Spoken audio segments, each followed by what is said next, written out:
आइए अब देखते हैं खबरों को विस्तार से। राहुल गांधी की यात्रा के दौरान पाकिस्तान जिंदाबाद के नारे के आरोपों को लेकर केस और मुकदमों का सिलसिला थमा नहीं। अब बीजेपी ने एक और केस की तैयारी कर ली है। बीजेपी नेताओं ने क्राइम ब्रांच को यह आवेदन दिया है जिसमें न सिर्फ यात्रा में शामिल बड़े नेताओं के खिलाफ एक्शन बल्कि यात्रा रोकने की मांग भी कर दी गई है।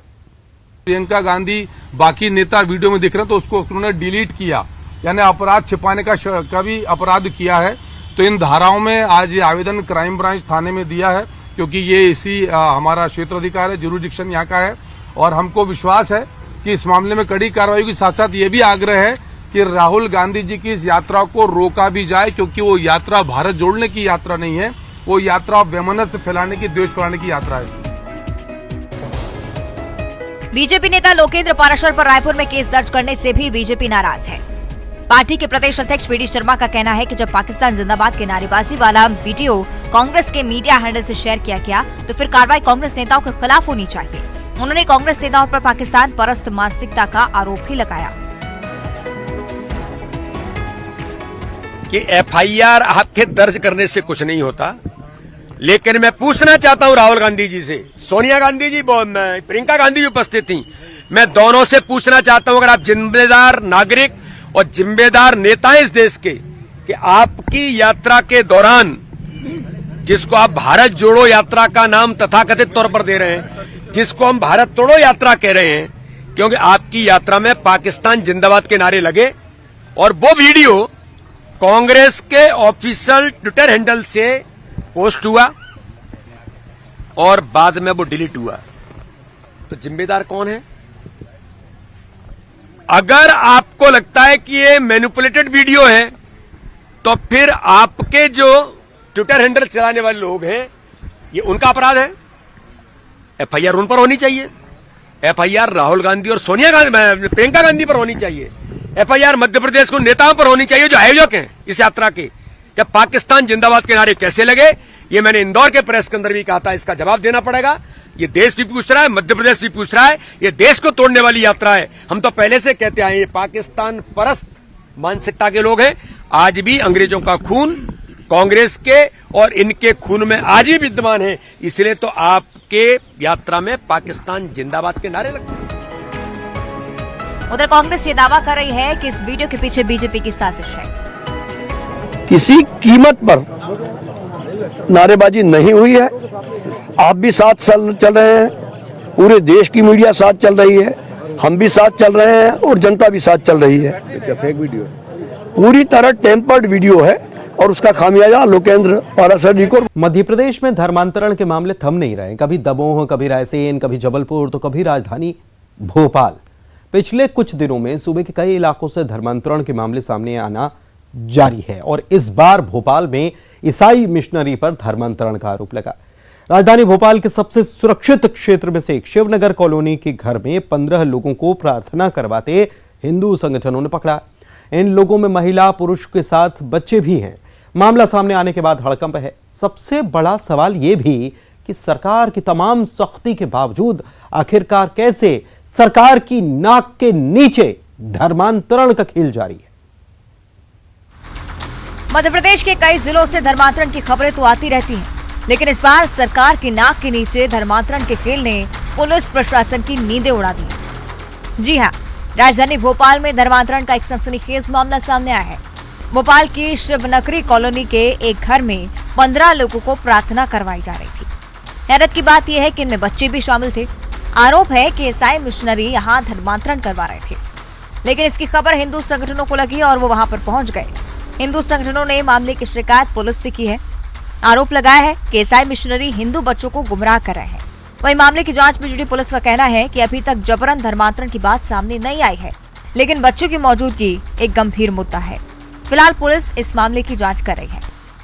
फिलहाल ये है कि कुछ वयस्क लोग और कुछ नाबालिग बच्चों को पुलिस के सामने पेश किया गया था कि ये धर्मांतरण के कृत्य में शामिल थे। तो उनसे अभी पूछताछ में फिलहाल अभी ऐसा किसी प्रकार का कोई प्रलोभन या कोई मजबूरी या कोई उनका जबरन प्रयास उनके ऊपर धर्मांतरण का सामने नहीं आया है।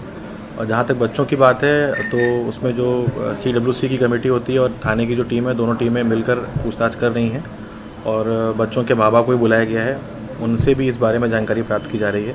अगर कहीं से भी ऐसा कोई आशय प्रतीत होगा तो इस संबंध में फिर हम लोग जो अपना कानून है धार्मिक स्वतंत्रता अधिनियम उसके अंतर्गत कार्रवाई करेंगे। धर्मांतरण के मामलों पर विपक्ष का भी अपना राग है। जाने क्या कार्रवाई हो रही है और ये हुआ भी है कि नहीं है, एक माहौल प्रदेश में बनाने की कोशिश हो रही है। मंत्री जी के घर के ठीक पीछे ये कांड हो रहा है और पुलिस की बजाय पहले राजनीतिक लोग वहां पर जाकर धमाचौकड़ी कर रहे हैं। तो जो काम पुलिस का है वो जब पॉलिटिकल पार्टी करने लगेंगी तो इसका अर्थ क्या है। और मंत्री के घर के पीछे अगर ऐसी घटनाएं रूप ले रही हैं तो ये तो दिया तले अंधेरा है। वो तो बहुत बड़े धर्म प्रेमी बताते हैं अपने आप। उधर बीजेपी प्रदेश अध्यक्ष ने भी इस मामले में जबरन धर्मांतरण की आशंका जाहिर की है। वीडी शर्मा ने कहा कि कई जिलों में ऐसी घटनाएं हो रही हैं। उन्होंने कहा कि धर्म और सेवा की आड़ में मिशनरियों का ये खेल चल रहा है, लेकिन ऐसे लोगों को बख्शा नहीं जाएगा। देखिए, इस प्रकार के धर्मांतरण के मामले आज भोपाल में भी एक निकल करके आया है। जबलपुर के अंदर जो बिशप जिनको पकड़ा गया, दमोह के अंदर भी कई प्रकार की घटनाएं हो रही हैं, बैतूल के अंदर भी इस प्रकार की घटनाएं करने का लोगों ने प्रयास किया। ऐसे लोग मध्य प्रदेश के अंदर अब नहीं बचेंगे। कोई भी धर्मांतरण की अगर इस प्रकार की गतिविधि चलाने का कोई प्रयास करेगा तो उनको जेल के सींचों में जाना पड़ेगा। भोपाल के अंदर घटना हुई है, उस घटना पर कड़ी से कड़ी कार्रवाई सरकार हमारी करेगी। सीएम शिवराज भी कई बार जबरन धर्मांतरण को लेकर अपनी चिंता जता चुके हैं। हाल ही में उन्होंने प्रदेश में धर्मांतरण की साजिश का अंदेशा जताया था और अपील की थी कि समाज को भी ऐसे लोगों से सचेत रहना होगा। सुप्रीम कोर्ट भी जबरन या लालच देकर धर्मांतरण को एक बड़ा खतरा बता चुका है। लेकिन सबसे बड़ी चिंता की बात है धर्मांतरण के मामलों में अचानक आई तेजी। तो क्या सामाजिक ताने बाने को बिगाड़ने के लिए मध्य प्रदेश में कोई बड़ी साजिश रची जा रही है? क्या प्रदेश में धर्मांतरण के बढ़ते मामले किसी सोची समझी साजिश का नतीजा है? मध्य प्रदेश वो सूबा है जहां धार्मिक स्वतंत्रता कानून है। इस कानून में जबरन धर्मांतरण के खिलाफ कड़े प्रावधान भी किए गए हैं, लेकिन फिर भी आए दिन ऐसे मामले सामने आ रहे हैं जो चिंता की बात है। न्यूज़ 18 के लिए भोपाल से जीतेंद्र शर्मा की रिपोर्ट। छत्तीसगढ़ में चुनावी सीजन सरकार के लिए नई नई चुनौतियां लेकर आया है। एक तरफ 32% आरक्षण के लिए आदिवासियों की नाराजगी, तो दूसरी तरफ आए दिन कर्मचारियों का आंदोलन। सभी सरकार आदिवासी आरक्षण का मसला सुलझा भी अभी नहीं पाई है। अब 25,000 से ज्यादा प्लेसमेंट कर्मचारियों ने आंदोलन का बिगुल फूंक दिया है।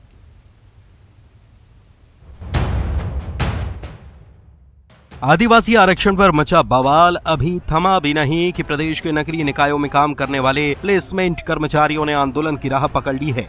32% आदिवासी आरक्षण की मांग को लेकर आदिवासियों की नाराजगी झेल रही सरकार के सामने अब कर्मचारियों को मनाने की चुनौती खड़ी हो चुकी है। सरकार विशेष सत्र में आरक्षण संशोधन विधेयक लाने का रास्ता तैयार कर रही है, लेकिन दूसरी तरफ हजारों कर्मचारी सड़कों पर उतरने की तैयारी भी कर रहे हैं। छत्तीसगढ़ के नगरीय निकायों के हजारों कर्मचारियों ने रायपुर के बूढ़ा तालाब से अपने आंदोलन का आगाज कर दिया है। सरकार के सामने इन्होंने अपनी मांगे रख दी हैं और अल्टीमेटम दिया है कि अगर सरकार इनकी मांगों को नहीं मानती तो दिसंबर या जनवरी में निकायों का काम ठप्प कर दिया जाएगा।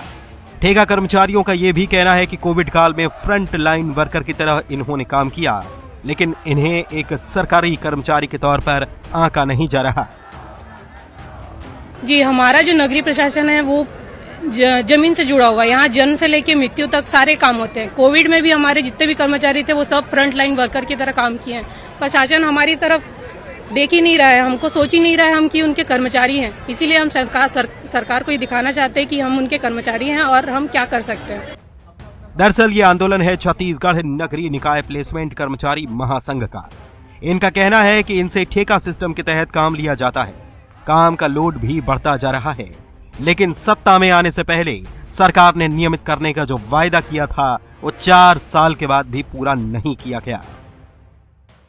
सबसे प्रथम मांग है हमारी कि हमारा जो ठेका पड़ता है, जो प्लेसमेंट है, इसको बंद किया जाए और हम नगर निगम में समायोजन करते हुए एक नियत अवधि में 10-15 साल की एक अवधि निर्धारित करते हुए इन कर्मचारियों को नियमितीकरण किया जाए, जो वादा की है कांग्रेस पार्टी। जब कांग्रेस पार्टी अपने जन घोषणा पत्र में ये बिंदु क्रमांक 11 और बिंदु क्रमांक 30 में स्पष्ट उल्लेख है कि ठेका प्रथा बंद करेंगे और अनियमित कर्मचारी नियमित किए जाएंगे। आज सरकार बने 4 साल हो गई है, लेकिन किसी प्रकार की कार्रवाई होते हुए हमें नहीं दिख रहा है, बल्कि ठेका प्रथा अभी और बढ़ा रहे हैं। टेंडर पे टेंडर लिया जा रहे हैं, यहाँ तो 0% में टेंडर लिया जा रहा है, कर्मचारियों से एकदम शोषण किया जा रहा है। निकायों में काम करने वाले इन कर्मचारियों की मांग है कि ठेका प्रथा को खत्म किया जाए, 10 या 15 साल का एक टाइम लाइन तय किया जाए और कर्मचारियों को नियमित किया जाए। इसके अलावा 65 साल सर्विस की जॉब सिक्योरिटी भी दी जाए। इनका यह भी दावा है कि अब ये अपनी ताकत सरकार को दिखाएंगे। जाहिर है चुनौतियों की कमी नहीं, देखना होगा चुनौतियों से सरकार कैसे पार पाती है। युगल तिवारी, न्यूज़ 18, रायपुर। पश्चिम बंगाल की वो घटना शायद आपको याद होगी जब सीबीआई और पुलिस के बीच तनातनी हो गई थी। ये मामला काफी दिनों तक गर्मा रहा। दरअसल आज उस घटना का जिक्र इसलिए क्योंकि छत्तीसगढ़ में ईडी और आईटी की कार्यशैली पर सवाल उठाते हुए सीएम ने कहा है कि अगर एजेंसियों ने अपना रवैया नहीं बदला तो राज्य की पुलिस एक्शन लेने को विवश हो जाएगी।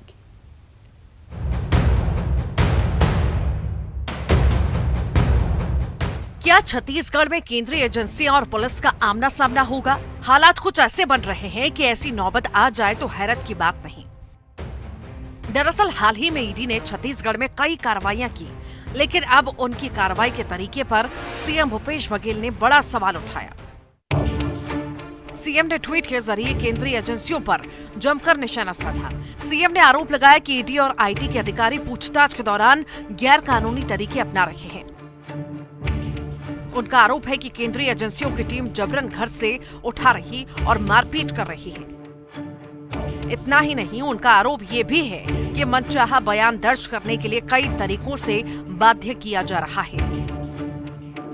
सीएम ने मांग की है कि जिससे भी पूछताछ हो उसकी वीडियोग्राफी की जाए। सीएम ने हर जांच में सहयोग के लिए कहा, लेकिन साथ ही ये भी चेतावनी दी है कि अगर पूछताछ के गैरकानूनी तरीकों की शिकायतें मिली तो राज्य की पुलिस एक्शन लेगी।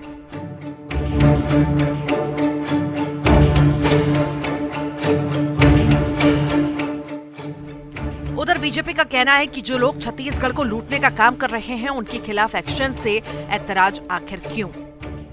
बड़ा दुर्भाग्यपूर्ण बयान आज माननीय मुख्यमंत्री जी का आया है। पहले वो ईडी में शिकायत करते हैं और आग्रह करते हैं कि ईडी कार्रवाई करे, फिर उसके बाद ईडी की कार्यशैली पर फिर से प्रश्न चिन्ह लगाते हैं। जो लोग छत्तीसगढ़ को लूटने का काम किए हैं उनके खिलाफ क्यों नहीं कार्रवाई होती? और अगर आज मुख्यमंत्री के नजदीकी लोगों के ऊपर जो उनके आसपास के रहने वाले लोग हैं उन पर अगर कार्रवाई हो रही है, इतना मुख्यमंत्री जी को कष्ट क्यों हो रहा है? कानून को अपना काम करने दें, और कानून जो काम कर रहा है वो सही काम कर रहा है, उसमें इनकी तकलीफ की क्या बात है?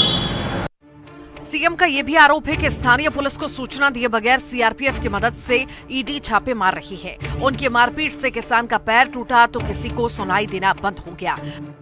सीएम ने केंद्रीय एजेंसियों के छत्तीसगढ़ में एक्शन के पीछे राजनीतिक साजिश का भी आरोप लगाया।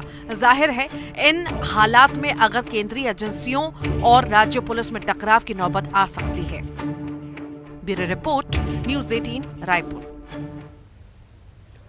माना जाता है कि पिछले विधानसभा चुनाव में कांग्रेस को किसान कर्ज माफी का ऐलान करने का बड़ा फायदा मिला था और जाहिर है कृषि प्रधान राज्य में अन्नदाता का वोट सबसे बड़ा फैक्टर होता है। लेकिन सवाल ये कि अगले चुनाव में किसान का साथ आखिर किसे मिलेगा? मुश्किल यह है कि किसानों का कर्ज इस बार भी बड़ा मुद्दा है और कांग्रेस इस बार भी कर्ज माफी का दांव चलने की तैयारी में है। हालांकि बीजेपी ने किसानों का कर्ज तो नहीं लेकिन ब्याज जरूर माफ करने का ऐलान किया है। लेकिन क्या इतना काफी होगा? आइए देखते हैं इस रिपोर्ट में। मध्य प्रदेश में चुनाव सिर पर है और कर्ज न चुकाने वाले किसानों की संख्या 12 लाख के करीब है। सवाल ये है कि 12 लाख डिफॉल्टर किसान क्यों कर्ज नहीं चुका रहे, जबकि सरकार ब्याज में छूट का बड़ा ऐलान भी कर चुकी है। दरअसल इसके पीछे एक बड़ी वजह मानी जा रही है कांग्रेस की सियासी रणनीति। पिछले चुनाव में कांग्रेस ने कर्ज माफी का बड़ा ऐलान किया था और उसके बाद पार्टी सत्ता में आई थी। कांग्रेस दावा करती है कि उसकी सरकार ने 27 लाख किसानों का 11,500 करोड़ का कर्ज माफ किया। कांग्रेस इस बार भी कर्ज माफी का वादा करने की तैयारी कर चुकी है। कांग्रेस का दावा है कि वो अपने वचन पत्र में किसान कर्ज माफी का ऐलान करेगी। हालांकि बीजेपी का दावा है कि कांग्रेस ने सिर्फ ऐलान किया था, कर्ज माफ नहीं किया।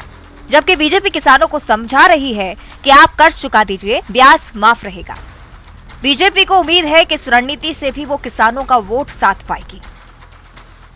1.25 साल की सरकार में 27 लाख किसानों को 11,500 करोड़ कर्जा हमने माफ़ किया है, कांग्रेस ने, कमलनाथ जी ने। तो आशा भरी दृष्टि तो हमारी तरफ ही है। बात उनकी ब्याज माफ़ करने की, आपने डिफाल्टर कर दिया, ना उन्हें खाद मिल रहा है ना बीज मिल रहा है, चूँकि डिफाल्टर है। उसकी व्यवस्था पहले करना चाहिए, ब्याज माफ़ करते रहना। लेकिन कांग्रेस का कहना है कि शिवराज सरकार में कर्ज ना चुकाने वाले किसान डिफॉल्टर घोषित हो चुके हैं। नतीजा ये है कि डिफॉल्टर किसानों को खाद बीज नहीं मिल रहे हैं। प्रदेश में डिफॉल्टर किसानों की संख्या भी साल दर साल बढ़ती जा रही है। ऐसे में कांग्रेस को उम्मीद है कि कर्ज माफी का वादा गेम चेंजर साबित होगा। अगर आपको कर्ज माफ करना थे तो मध्य प्रदेश की सरकार कोऑपरेटिव बैंकों में पैसा जमा करना चाहिए था। तो इनने पैसा जमा नहीं किया।